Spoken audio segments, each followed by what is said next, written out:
PSM Makassar akan melawan Arema FC di Stadion Kapten Iwayan Dipta Gianyar, Bali pada Rabu malam. Pertandingan tersebut akan menjadi laga terakhir pasukan Ramang di Liga 1 musim ini.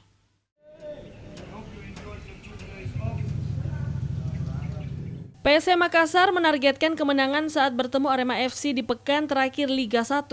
Duel kedua tim akan tersaji di Stadion Kapten Iwayan Dipta Gianyar, Bali. Pelatih PSM Jobgal mengatakan persiapan timnya menghadapi pertandingan tersebut cukup baik. PSM kini tanpa beban usai memastikan diri aman dari zona degradasi. A relieved preparation, of course, because of our last win. We are safe. You never could imagine that there was one team who was winning a lot of games while we did not lose. We lost one game in the last 7 games. So, and still, the last game we were in trouble, but we fixed it.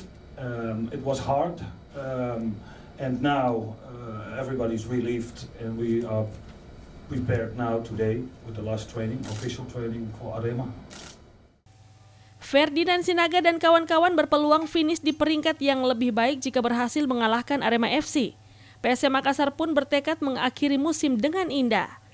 Saya pribadi dengan pemain lain mungkin sudah lebih baik karena pertandingan kemarin kita sudah memenangkan pertandingan dan kita sudah lebih enjoy.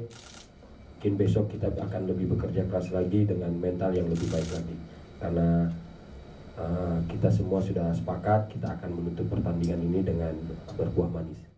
PSM Makassar saat ini berada di peringkat 12 klasemen sementara Liga 1. Tim Juke Eja telah mengumpulkan 38 poin dari 33 pertandingan.